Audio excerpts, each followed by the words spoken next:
உங்களுக்கு மறைச்சு வைக்க எப்படியா? மறைச்சு வைக்கிறீங்க? எதை மறைச்சு வச்சாங்க? மறைச்சு வைக்கிறீங்களா? அப்புறமா என்ன எதை மறைச்சு வச்சாங்க? சத்தம் போடுறாங்க.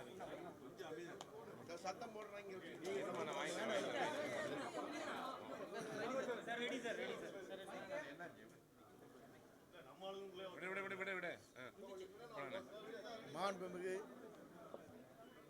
தமிழக வெற்றி கழகத்துடைய தலைவர்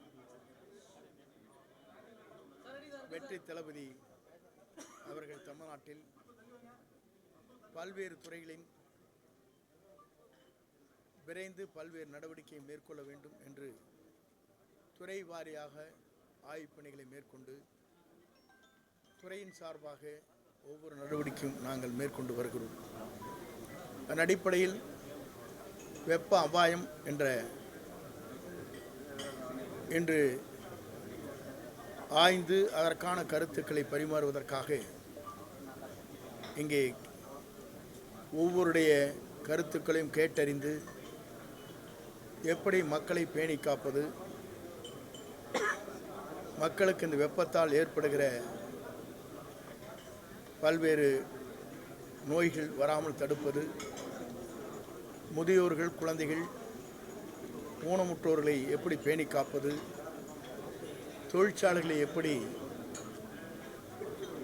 வேலை செய்கின்ற தொழிலாளிகள், கட்டட தொழிலாளிகள் இரவு நேரங்களிலே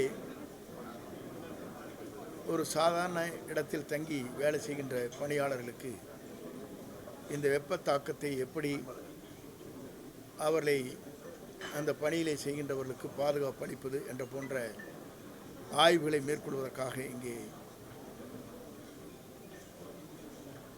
கூட்டம் இங்கே நடைபெற்றிருக்கிறது. குறிப்பாக தமிழக அரசை பொறுத்தவரையிலும் நம்முடைய தமிழ்நாட்டுடைய முதலமைச்சர் அவர்கள்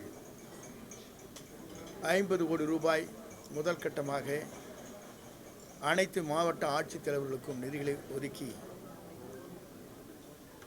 வருகின்ற பேரிடர் ஏற்படுகின்ற எந்த பணிகளாக இருந்தாலும் உடனுக்குடன் நிவாரணப் பணிகளை ஆற்றுவதற்காக ஒவ்வொரு மாவட்ட ஆட்சித்தலைவருக்கும் நிதிகளை வழங்கப்பட்டிருக்கிறது. அதே நேரத்தில் நம்முடைய தென்மேற்கு பருவமழை குறைவாக இருப்பதால் நீர்நிலைகள், அணைகள் நீர் பற்றாக்குறை இருப்பதால் குடிநீருக்காக எப்படி செயல்படுத்துவது, கால்நடைகள், விவசாயத்தை எப்படி பாதுகாப்பது என்கிற முறையில் அந்த பணிகளை ஆய்ந்து வருகிறார்கள். வடமேற்கு பருவமழை வருகிற போது அதை எப்படி அந்த தாக்கத்தை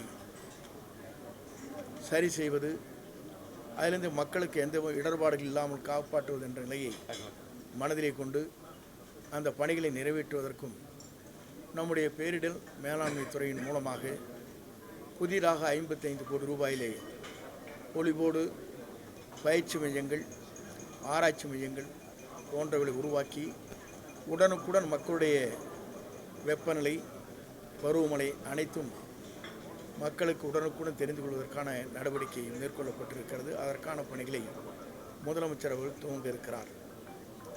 சிறப்பு இந்த பயிற்சி உண்மையான இங்கே உங்களுக்கு பயனுள்ளதாக இருக்குங்க. நம்ம சென்னை மாநகராட்சி பொறுத்தவரை அவங்களும் இருந்திருக்காங்க. இப்போ மற்ற டிஸ்ட்ரிக்டில் குறிப்பாக ஒரு சில மாவட்டங்கள் பார்த்தீங்கன்னா இந்த விருதுநகர் மாவட்டம், ராம்நாடு மாவட்டம் இவங்களாம் பார்த்தீங்கன்னா தொழில் ரீதியாகவும் அவங்களுக்கு பிரச்சனை இருக்குது. விருதுநகர் பொறுத்த வரைக்கும் சிவாசி இந்த பட்டாசு தொழிற்சாலை அவங்க எப்போவுமே வெப்பமாக இருக்குது அந்த பூமியினால.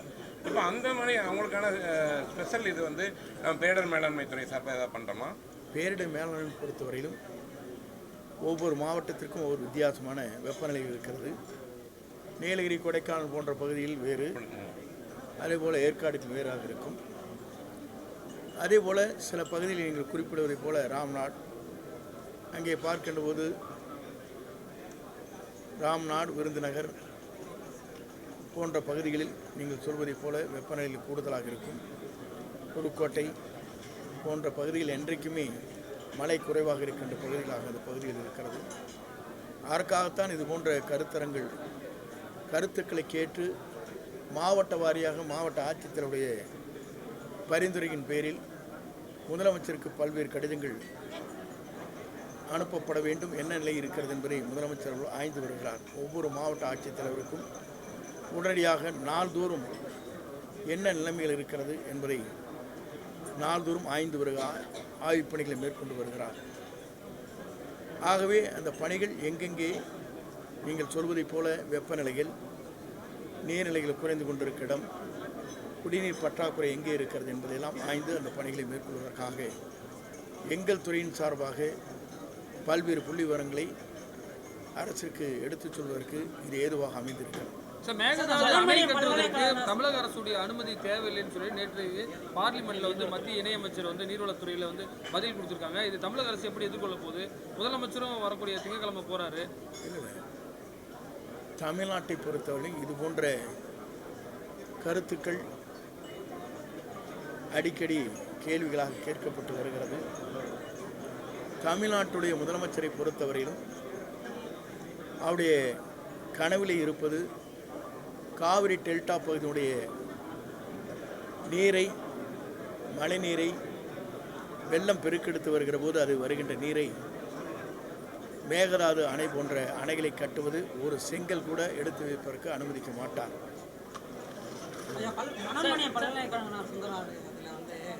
தமிழ்தாய் வாழ்த்து 3வது இடத்துக்கு பாடப்பட்டிருக்கு. தமிழ்நாடு அரசு தொடர்ந்து தமிழ்தாய் வாழ்த்துக்கு வந்து முன்னுரிமை அளிக்கப்படாத நிலையே இருக்கிறது ஒரு குற்றச்சாட்டு.